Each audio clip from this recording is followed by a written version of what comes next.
为何说年龄超过75岁的人，即便身体健康，也没有多少来日方长？在某个清晨的门诊，一个75岁的老人穿着整洁、精神抖擞地走进来，笑着说：“医生，我身体可硬朗着呢，血压正常，血糖也不高。您看我这状态，还能活20-30年吧？”他语气轻快，眼神里透着一种我与时间无关的自信。医生没有立刻回答，只是默默翻开了老人的体检报告，看着那些正常的数据，心中却浮现出一句话：身体健康不等于还有很多时间。这不是危言耸听，而是临床中一次次被验证的现实残酷性。75岁以后的人生，不再是多活几年的问题，而是如何活得稳当的挑战。哪怕今天身体不错，也得承认，生理系统已在悄悄撤退，只是你还没发现。健康老人这个词其实是个误会，在大多数普通人眼中，健康等于没有病。但在医学上，75岁以上的健康人，其实只是暂时没有严重症状，而不是生理功能完好，这是关键的认知误区。衰老不是疾病，但它比疾病更难预防。75岁以后，大多数器官的功能下降速度加快，心肺的储备能力比年轻时减少了近一半。你可能没有心脏病，但你已经无法承受一次轻微的感染或跌倒带来的冲击。很多老人和家属都把住不进医院当成健康有余，但临床上真正让高龄老人猝然倒下的，往往并不是大病，而是小事。一次感冒引发肺炎，一场跌倒造成髋骨骨折，哪怕只是3天卧床，就可能从此再也站不起来。医学上有个词叫脆弱综合征，意思是人看起来还行，但一旦遇到身体负荷稍大的应激，比如手术、感染、搬家、换季，就会迅速垮掉。75岁以上的人几乎都处于这个临界状态，有的只是还没触发而已。很多老人的突然去世其实并不突然，只是我们太习惯用他平时很健康来掩盖对身体真正状态的无知。临床上，很多老人送来时已经是多器官功能衰竭，而家属还在惊讶，怎么可能？他昨天还吃得好好的。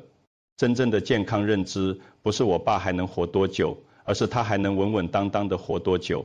这之间差了一个关键指标：功能储备。很多老人不是死于疾病，而是死于没有多余的身体能量去抵抗一次突变。老年医学中有个真实的笑话，你以为你爸是耗油的老宝马，其实他是没刹车的下坡车。意思是75岁后的人体系统已经不能像过去那样随时踩刹车打方向，一旦失控就很难挽回。有些老人活得久，不是因为健康，而是因为没遇上事。一旦遇上事，身体的应激能力决定了一切。这种能力不是靠锻炼补回来的，而是早在60岁时已经定下了大致基调。长寿不是一个静止状态，而是一场不断博弈的过程。临床上，有些老人看起来比谁都健康，但住院一次后就再也没回家。也有些人带着慢病，反而能活得更久，因为他们早早开始顺着身体活，而不是对抗身体。75岁以后，最怕的不是病，而是跌倒、感染、住院、卧床。这些看似小事，才是导致高龄老人功能迅速丧失的4大杀手。一旦卧床，肌肉消耗以天为单位，康复则以月为单位，而绝大多数老人再也没有几个月的资本。身体健康这4个字，在75岁之后需要重新定义，它不再是指标的正常，而是有没有能力处理突然的变化。哪怕只是一次餐后低血糖、半夜起夜滑倒，都可能成为生命转折点。看起来没病，是75岁之后最危险的错觉。很多人自信于长寿基因，生活习惯良好，却忘了人的生理功能不是靠意志维持的，而是靠机体系统的默契协作。一旦一个环节失衡，其他系统很难顶上。老年就是一个不断削减备份系统的过程。年轻时感冒还能熬，老了感冒可能就是住院。年轻时跌倒拍屁股走人，老了跌倒可能就是3个月不能下床。身体没有多余的弹性了。有些人问，那75岁以后我们还能做什么？